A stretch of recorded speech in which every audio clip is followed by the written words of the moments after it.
Hello everyone, I am Professor Manish Gaur, Professor of Computer Science at Institute of Engineering and Technology, Lucknow.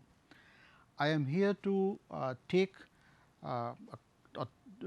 introduction to Turing machine in the subject of theory of automata and formal languages. Now, this Turing machine is a vast area of study and in fact, is the ultimate computation power which a formal notion of machine can exhibit. Now, given the time limitation, I will try to introduce the concept from the very beginning. So, let us start with the introduction to Turing machine. Now, the fundamental question that arise before us is what are the limitations of computation? What a computer can do that we most of us know, but what a computer cannot do is very difficult to judge upon. Now, suppose you graduate into an area of computer science and your parents or peers ask you that can your computer solve every problem that is given to you? So, the answer may be very different. Yes, I can solve a problem if there is a program that I can code and that can be executed by a computer. But the question is what is a problem actually and what is a solution. So, how do you define a problem, how do you define a solution and what kind of problems are solvable by a computer. This all answer is given in the formal notion of computation and Turing machine is one of the most powerful notion of computation. Now, the question is that every problem decidable by computer? The answer is no, there are many problems which cannot be solved by a computer. Now, this is an extended area of study. In this particular lecture, we are not going to touch upon that, but it can ignite your ignite your whole idea and your thoughts in this direction. Now, for every problem can one write a program that solve it? Now, answer is again no. Now, there is a question of equivalence. If a problem is solvable on a computer, whether the same problem can be solved on another computer. So, if that is possible, then how can we equate two machines? That is another question that this formalism can actually tell. Now, are all computable problems are feasible? Means given a limited time, can we solve the problem onto a PC which can actually exhibit the results. So, what are the limits of computational time? So, time complexity and space complexity is another notion of computation and its efficiency that we derive out of this study. So, let us begin with this is just introduction. Now, we talk about computability as formalism.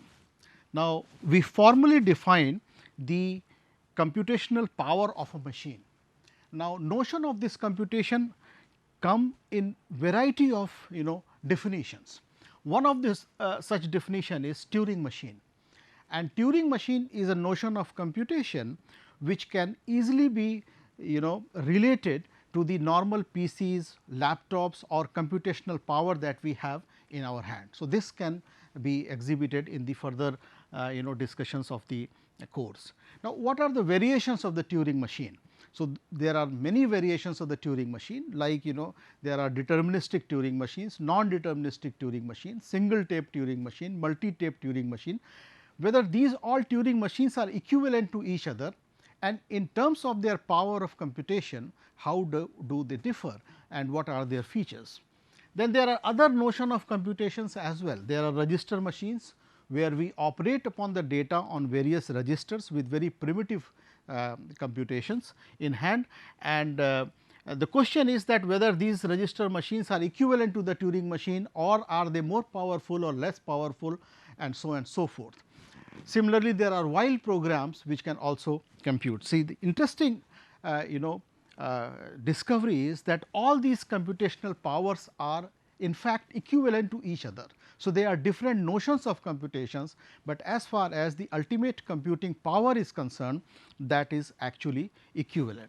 Now, this particular fact is exhibited by Church Turing thesis, where it is said that if a problem cannot be solved by a Turing machine, then it cannot be solved at all. So, there is no proof to Church Turing thesis yet, but nobody has came up with a disproof to this notion as well. So, towards the end we will talk about Church Turing thesis as well. Now, how do we define computer problems? So, for example, let us say that that there is a property that we want to discover out of a given set of data. So, whether the data possess that property or not is a computer problem. So, whether this problem can be automatically solved by a machine is a computing problem.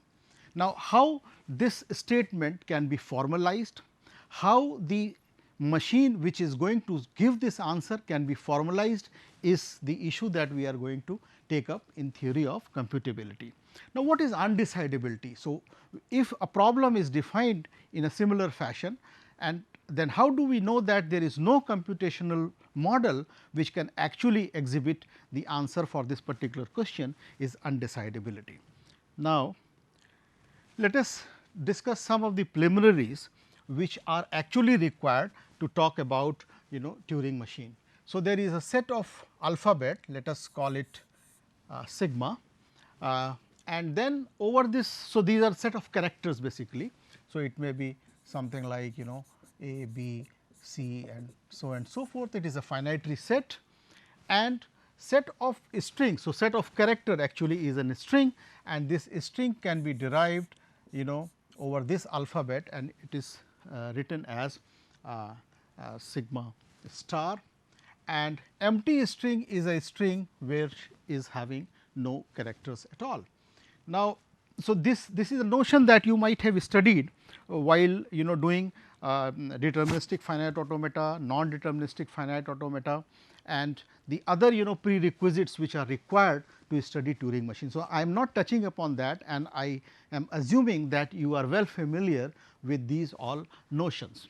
Now, another important definition or basics that we need to know before going to discuss Turing machine is the definition of the total and partial function.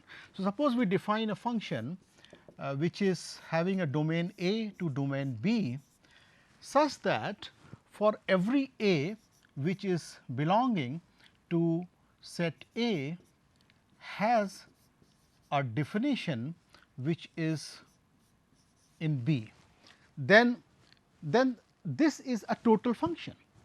But if there is a partial function, then this partial function is defined by a half arrow such that for every A there is a definition existing in B, or f A is undefined. So, either there is a definition of f A using function f, or f A is undefined is a partial function. Now, in fact, Turing machine that we are going to talk about is a partial function as far as its computability is concerned. Now, then there is a very important definition regarding enumeration. What is an enumeration? So, enumeration in fact is an onto function. So, I hope you actually all know what is onto function. Now, enumeration of let us say is a function which is from set of natural numbers to a given set A, such that for every element in A there exists an n which is basically a natural number, and for that f n there exists an element A in set A. Now, f n not this small n need not to be unique, there can be many n's, for example, n 1, n 2 and so forth, such that f n is n 1 is equal to f n 2 and all that, and this is equal to A. So, what does it mean? That every element of A is definable or has a mapping from an element drawn in natural number. So, this is an enumeration. So, for example, let us talk about an enumeration of from natural number to natural number.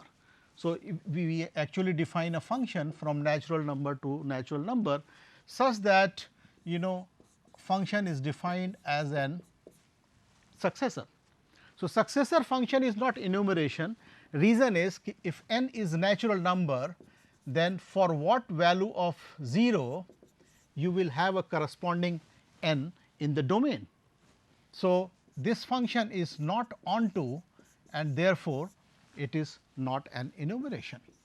So, enumeration is an important thing to understand the concept of decidability, acceptability of language and all that. So, let us move to the next slide. And next slide, if we come to the definition of the Turing machine, then in fact Turing machine is an extension of the generalized finite automata. So, the finite automata is a machine where head moves upon reading a particular alphabet from one state to another state, and a particular set of string is said to be acceptable by the automata if the head reaches to the final state. Now, if we extend this machine to make it writable, so that it just not only reads the alphabet, it has a capability of writing it onto a particular memory, which is called here as a tape. So, if tape is unbounded, unlimited memory, the automata has a power to write character onto the tape, and it can randomly access any data not only in one direction, then the machine becomes more powerful and more generalized notion of deterministic finite automata, and then it becomes a non-deterministic Turing machine that we are going to talk about. Similarly, the same features can be extended to make it non-deterministic Turing machine. So, non-deterministic automata in a more generalized form having the same features can become non-deterministic Turing machine. Now, let us try to look at the definition of the Turing machine. So, definition of the Turing machine is such that we define Turing machine having a tape with various cells into it. So, these are atomic cells, and there is a head which in fact moves either in right direction or in left direction. So, this is a head which moves in left or right direction. This head has a power to write characters over here. So, this is a tape which is infinite. So, let us mathematically define it to see that what it can do and what are its power. Now, it is like automata, it is a 7 tuple machine, and this 7 tuple machine is defined as set of states as we do in deterministic finite automata. Then it has a set of alphabet which we are defining as a tape character as sigma, which is basically a character which a head reads, and then we define a set of characters which is known as tape character. I will differentiate between these two in a short while. Then there is an initial state that I am calling as q 0. Then there is a special symbol that I am defining it as blank, and then there is set of final state. Now, let us try to understand it in more detailed manner. Now, this sigma is basically consisting of all the symbols that can that a tape can have, but not a blank symbol. So, except blank, everything which is readable by the head onto the tape is defined by sigma. Then this actually has the blank symbol as well, which is very clear from the definition itself. This is the initial state, and this is set of final states, which is basically a subset of set of states, and of course, q 0 is also a subset of q, and so forth. Now, apart from this, there is one important component of this definition is the transition function, and this transition function is its definition. So, it has now 7 tuples 1, 2, 3, these are basically states and characters, and this is the transition function, and the transition function is defined as a function from set of states q to set of states q and set of tape symbols to, which is a partial function, to set of states to set of symbols and the movement of the Turing machine. So, the Turing machine's head either can move in left direction or can move in right direction. So, with this we basically define that define the transition of the Turing machine from one state to another state. So, this is basically, if you look at a 5 component program where there is a domain and there is a codomain. So, this is how the head of the Turing machine moves. So, suppose it reads a character 1 over here. So, depending upon the program which is given to this Turing machine, the head can move in the right direction and can overwrite the symbol. So, it is basically that upon reading this, it can overwrite something else over here and can go on reading the next character and so on and so forth. So, either it can move in left direction or right direction, and the tape can be of infinite length in either directions. Now, let us try to define this Turing machine in a form of configuration. Now, configuration basically is an instantaneous definition of the machine. So, it basically consists of 2 components only. One is the state in which the head is and the characters which are being there onto the Turing machine. So, basically it consists of a state q where the head is pointing out at a state or at a character s, and on the right direction there are, let us say, a set of finitary alphabets or characters alpha r, and on the left direction there is set of alphabets as alpha l. So, in this pictorial diagram you can say that this Turing machine head is pointing at a character s. On the right direction there are set of characters as alpha r and there are set of characters as alpha l. So, this is basically the configuration of the Turing machine. So, this is how it is configured, and basically the Turing machine. So, let us call it a gamma for example. So, the Turing machine makes a move from gamma 1 to gamma 2. So, this is its operational semantics. So, Turing machine moves from one state to another by by this configurational movements. Now, the semantics of transition, that how it moves. So, its move is defined as left move and right move. Let us first discuss the right move. So, the right move is defined as, suppose on a tape there are various characters as S1, S2, S3 and so on,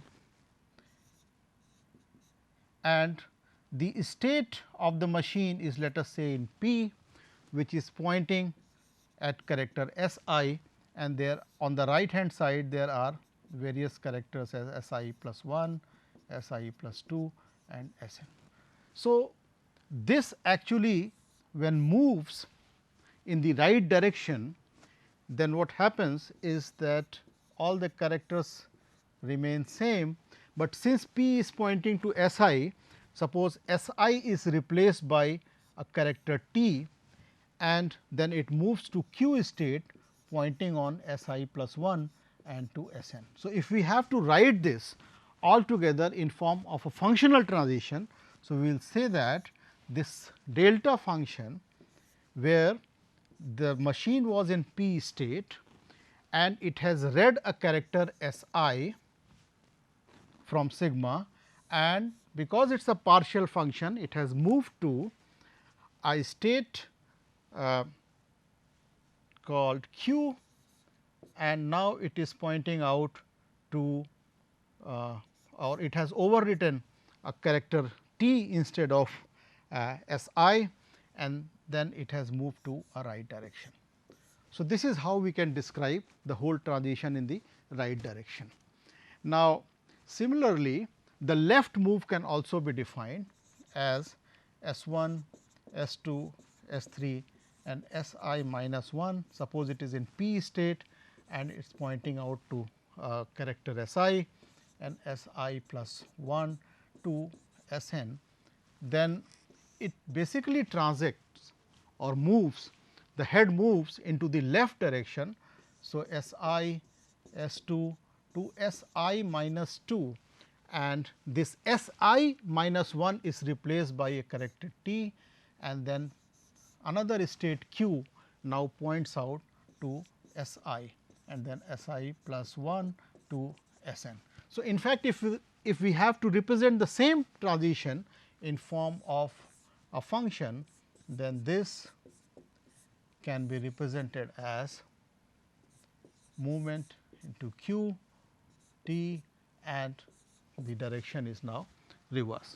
One of the most important thing over here is to note that here I can go maximum up till n, and after one, if I is equal to n plus 1, then in fact there is a blank symbol which is basically there onto the right hand side of the t. So, though the head is infinitely unbounded, but after the symbols which are drawn from sigma, blank symbols are encountered.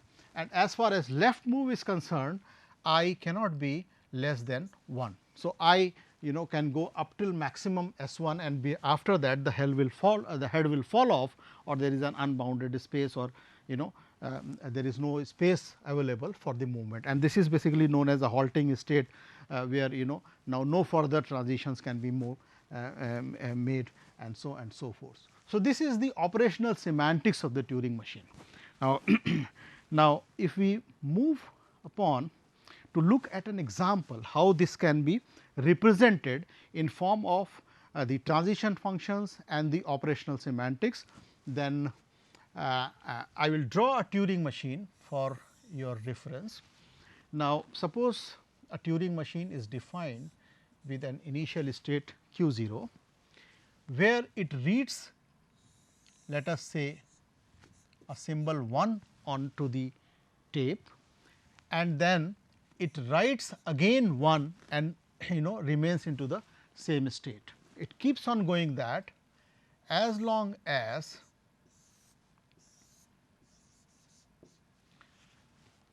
it encounters a blank symbol. So, it if encounters a blank symbol, then writes a blank, and then moves itself into a a q 1 state, and from q 1 state. So, here it is moving in right direction, and here it is moving in left direction. Now, so when it is encountering a series of ones, it is moving the head in right direction. As soon as it encounters a blank, it writes a blank, overwrites the blank, and moves back itself into the right direction, left direction. Then it encounters 1, suppose it writes a blank and moves into left direction, and again does nothing. So, I leave it to you at the moment to guess that what this machine is doing, but to understand this machine more, let us actually try to relate it with the transition functions and the and its operational semantics.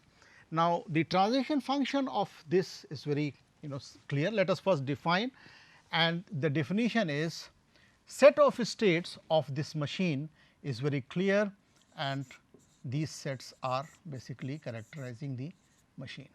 So, basically this is q. Now, there is only one alphabet which is characterizing sigma. So, this is sigma, and this is basically the tape symbol. The initial state is defined as q 0 and the final state is defined as q 3, and then there are transition functions. So, the transition function I am going to define in form of a a state transition. So, this is the initial state.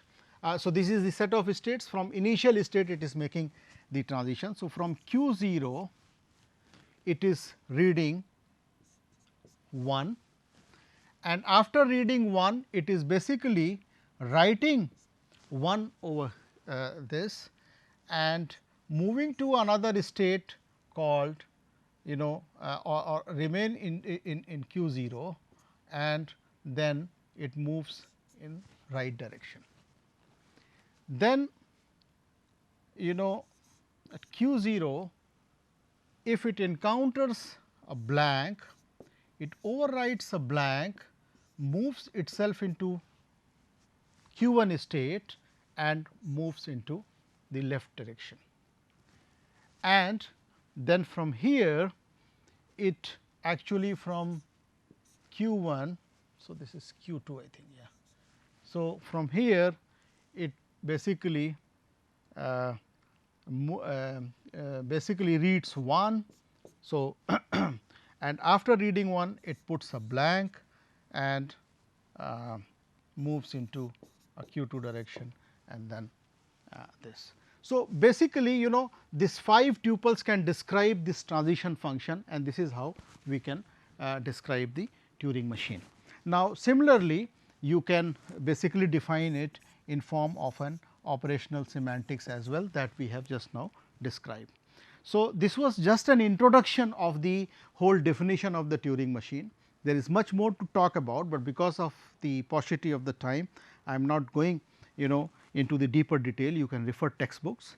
Now, the question is what it is good for.